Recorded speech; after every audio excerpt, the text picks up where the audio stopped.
silang lahat sa itaas, subalit hindi nila alam na ang pinakamatindi nilang kalaban ang nakaabang sa kanilang daraanan. Flame Kurenai, ang awit ng kamatayan.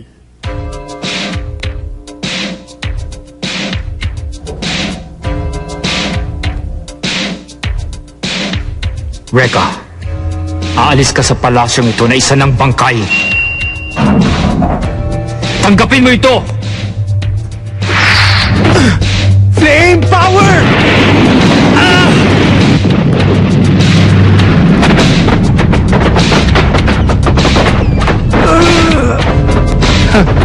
Mahina ka pa rin. Tumigil ka!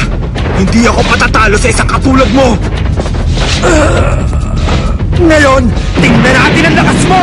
Yeah!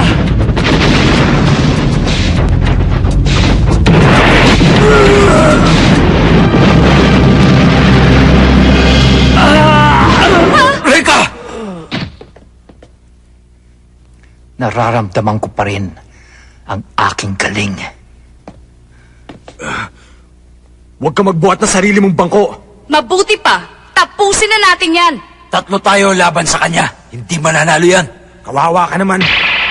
Hindi ko inaasahan na ang kanyang kapangyarihan ay magiging kasing lakas ng sa akin.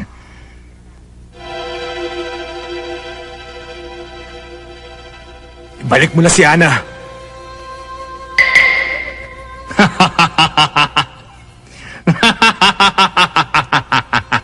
Ano kayang nakakatawa? Pag ako nainis, tatanggalin ko na yung maskarang yan. Tumigil ka. Ikaw ang makinig sa akin ngayon. Naalala mo pa ba kung saan mo nakuha ang sugat mo? Sa iyong pisngi. Matagal na panahon na rin na mangyari yan. Ano bang pinagsasabi ng matagal na panahon na? Unti-unti, pinapakita na niya sa amin ang tunay niyang katauhan. Rekka, hindi tayo bahagi ng kasalukuyang panahon. Kung naalala mo pa, ako ang may gawa ng sugat mong yan. Nabuhay tayong dalawa. Noong sinaunang kapanahon ng maraming siglo na ang nakakaraan. Na mga panahong yon, bahagi tayo ng isang pangkat na kung tawagin ay angkan ng mga Hokage ninja. Hindi ko alam kung anong sinasabi mo. Wala rin akong pakialam kahit anong sigot sa angkan ako nabibilang. Ang pinakamahalaga lang ngayon ay mabawi ko ang aking prinsesa! Ah!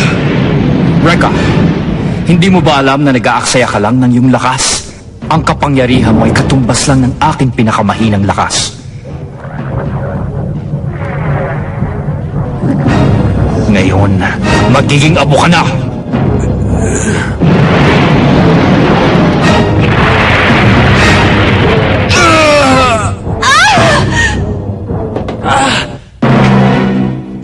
Binubusan niya ang kanyang lakas! Binubuhos? Nagpapatawa ka ba? Sa tingin mo ba, Rekka, binubuhos ko na ang aking buong lakas? Hindi ko kailangan gawin yung para lang mapantayan ang iyong kahusayan. Napakababa naman pala ng tingin mo sa aking kapangyarihan. Kailanman ay hindi magpapantay ang ating lakas. Ito ang tunay kong kapangyarihan.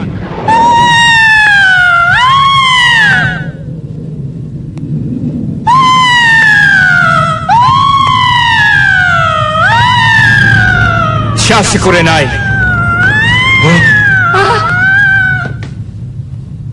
Kurenai?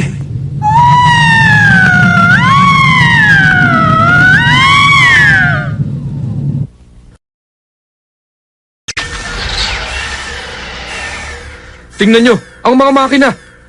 May nagpapakawala ng pambihirang lakas sa loob ng palasyo. Ano bang pinagagagawa ni Master Kurei? Hindi ba niya alam na baka madisgrasya tayong lahat dito? Ano nang nangyayari? Nadidelikado na si Rekka at ang kanyang mga kasama.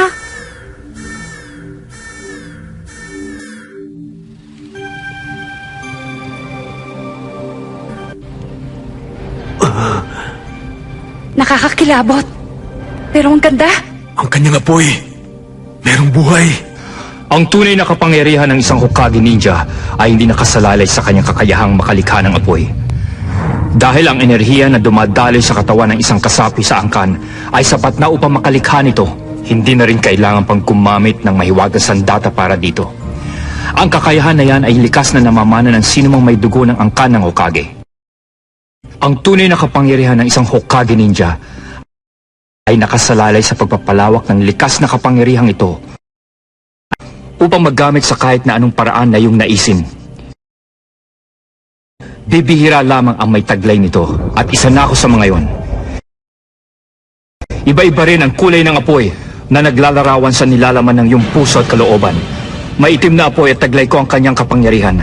Meron ding pulang apoy, mayroong asul na apoy. Natapat ka sa pinakamahinang uri. Kurenai, ipakita mo sa kanila ang bangis ng iyong kapangyarihan.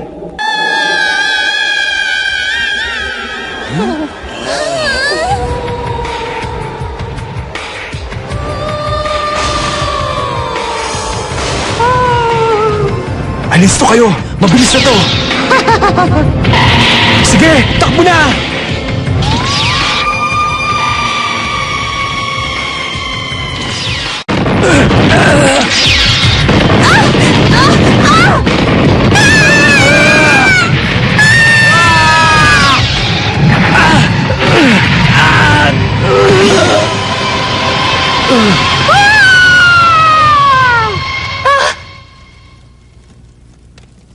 Tagilid tayo.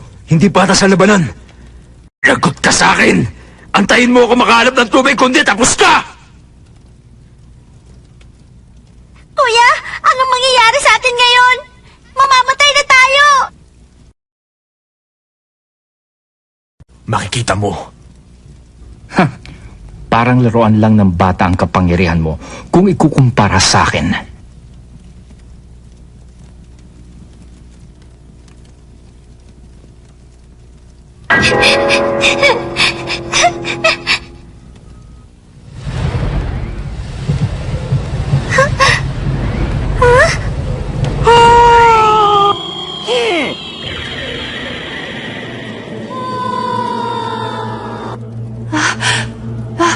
Si Lola!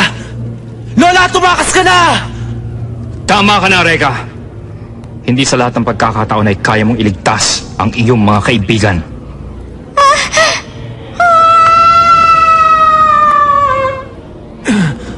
Lola, lumapit ka sa akin. Masala ka. Kailangan pagbayaran mo yan ng iyong buhay. Sa ngayon ay wala ka ng silbi para sa akin. Lola!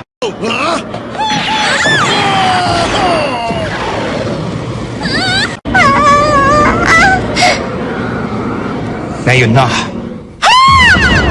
Lola! Tama na!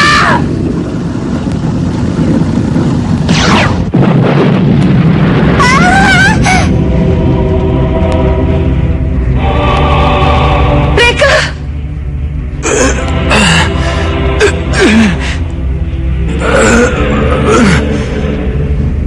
Hindi ako makapapayag na saktan mo kahit na sino man sa mga kaibigan ko! Huwag mo silang idamay dahil tayong dalawa magkalaban! Tuwag kang talaga! Pati bata pinapatulan mo na ngayon! Alam mong hindi mo ako matatalo! Mas malakas ako kesa sa'yo dahil may mga kaibigan ako nagbibigay ng suporta sa akin! Ibahin mo ako, Kuray! Kahit buhay ko pa maging kapalit, gagawin ko mailigtas ko lamang sila! At kapag nangyari yon, isasama kita sa hukay para hindi ka na makapaminsala pa!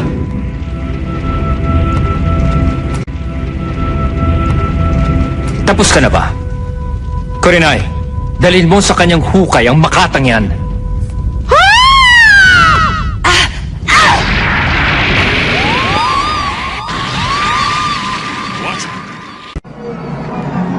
Tagapamahala ng Fujin. Ako si Aira. Isa sa mga kaibigan ni Reka.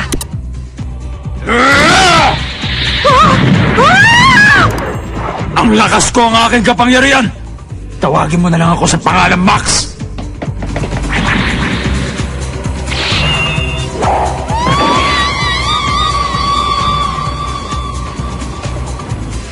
Si Dylan!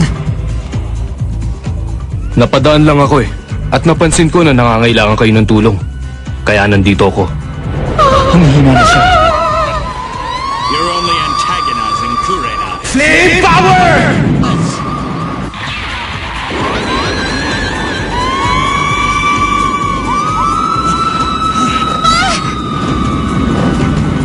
Tawagin mo na lang ako Flame Master. Ako si Reka Hanabishi. Laban na!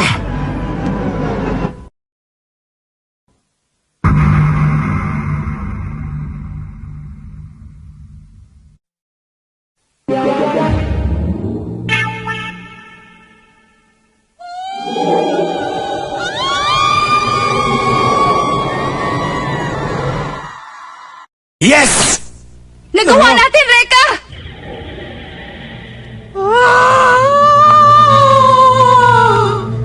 Anong... Bakit hindi siya namamatay?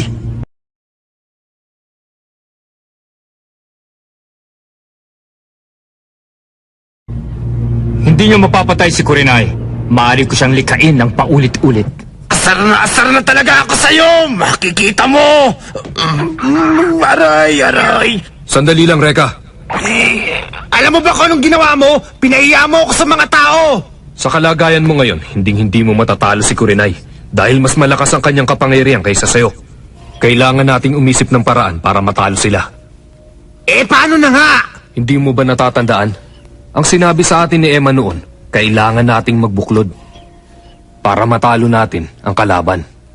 Ibig mo sabihin, apat tayo laban sa isa? Kailangan magsama-sama ang ating mga lakas. Dahil kung hindi, baka hindi mo na mailigtas ang mahal mong prinsesa. Maliwanag na ba ang lahat, Reka?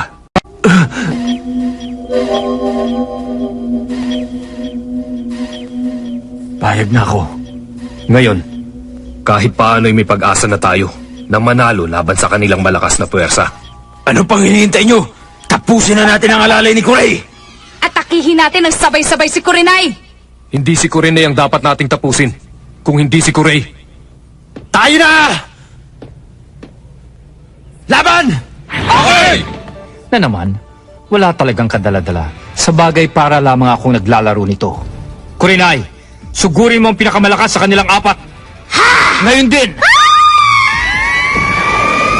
Kung ganun, si Reka pala ang pinakamalakas sa kanilang apat.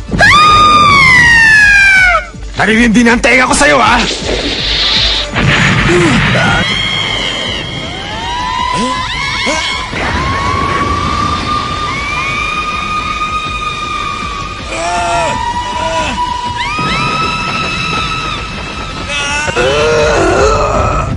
Ako nang bahala dito!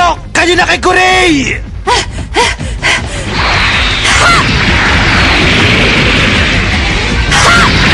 Ikaw pala ang gumagamit ng kapangyarihan ng hangin. Wala. Inaamin ko, napahanga niyo ako sa inyong lakas. Pero kahit magsama-sama pa kayo, hindi niyo ako matatalo. Si Reka ay kasalukuyang nililigpit ni Kurenai. At kapag wala na siya, lalong hindi kayo mananalo pa sa akin. Tumigil ka!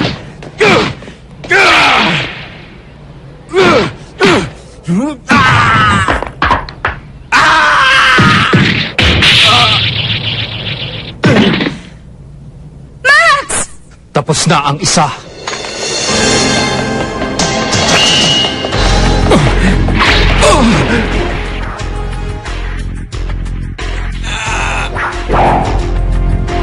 nagkamali ako.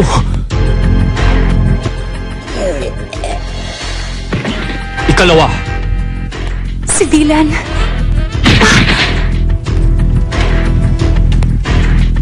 Teka! habang nababawasan kayo ay nababawasan din ang inyong pag-asa. Wala kayong laban sa akin.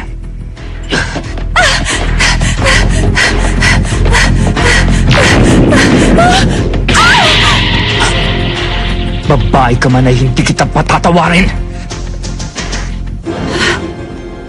Ate Emma! Takas na! At yan ang ikaapat. Natalo na kayo ni Kurenai pero hindi pa rin kayo nagtanda. At paano nyo naman naisip na mananalo kayo sa akin? Kayong mas malakas ako ng di hamak kay Kurenai. Akala ko pa na may maaaliw ako ng gusto sa pakikipaglaban sa inyo. Na hindi man lang kayo umabot sa inaasahan kong palabas na ibibigay nyo. Ikaw na ang tumapos sa taksil na batang yan. Pagkatapos bumalik ka na, sa iyong pinanggalingan, meron pa akong asikasuhin. Hoy, duwag! Sandali lang. Hindi pa tapos ang laban na to. Magbabayad ka. Umanda ka ngayon. Imposible yan. Ni hindi man lang nasunog ni Kurenay ang kahit na anong bahagi ng kanyang katawan. Hindi kayang kainin ng apoy ang isa pang apoy. Sino yan? Kung sa iyong palagayan mas malakas ang iyong kapangyarihan kay Reka, ay mabuti pa'y mag-isip-isip ka muna. Ang boses na yun. Oo, ako nga't wala ng iba. Kanina ko pa pinanonood ang laban na ito. Napansin kong mas yumabang ka pa. Andyan ka pala. Magandang araw sa iyo, Kore. Kagehoshi. Naku naman, Emma. Ngayon ka pa nagpakita, matatalo na kami. Tama ang hinala ko na lumakas pa si Kore.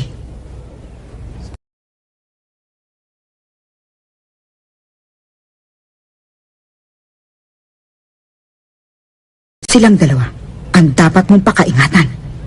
Mahirap talunin. Hindi pa rin ako natatakot harapin sila. Sandali lang. Huwag mo akong pakialaman. Mapapaliwala lahat ang pinaghirapan mo. Kung pipilitin mo makipaglaban ngayon sa kanila, isasakripisyo mo pa rin bang buhay mo kahit na alam mong wala ng pag-asa? Ha? Itutuloy pa rin niya. Emma, ikaw nang bahala sa kanilang lahat. Lalo na sa aking prinsesa. Ngayon, ituloy na natin ang laban! Katulad siya. Katulad siya ng kanyang ama. Lumalaban pa rin kahit wala ng pag-asa. Reka! Alisin mo ang gasa sa iyong braso! Ha? Ang gasa sa aking braso? Pero bakit? Para pakawala ng kapangyarihan mo. Pakawalan? Ang gasa na yan o armband ang nagkukulong sa iyong kaloob-loobang kapangyarihan. Napakalakas na kapangyarihan. Isang hindi kapani-paniwalang uri ng kapangyarihan. Ito ay lubhang mapanganib para sa'yo at kung hindi ka mag-iingat, maaari kang tupukin ang sarili mong apoy. Subalit hindi ko pwedeng ipagkaitan tunay mong lakas. Ikaw lamang ang makapagpapatunay ng iyong kapangyarihan. Ngayon pa lang ay pinaalalahanan na kita, Reka. Ihanda mo ang iyong sarili.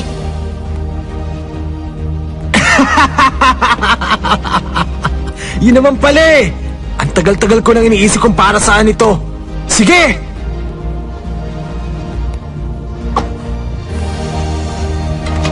Reka, sabihin mo nga, saan mo ba napulot yan? Ang tatay naman makakalimutin! Hindi ba baby pa lang meron na ako nito? Hindi ko nga alam kung para saan to eh! Ngayon alam ko na. Lalabas na ang tunay kong kapangyarihan. Pakiya ako sandali! Flame power!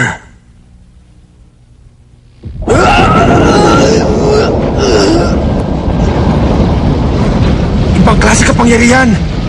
Ang nararamdaman ko sa aking kamay! Ngayon lang ako nakakita ng ganito. Kakaiba siya.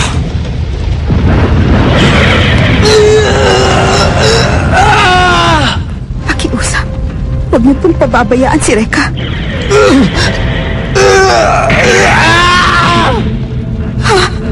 Kuya Reka!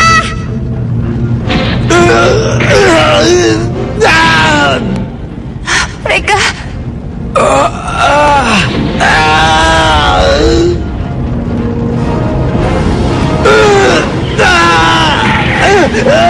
Napakasakit! Dumating na ang pinagmula ng kapangyarihan ni Reka.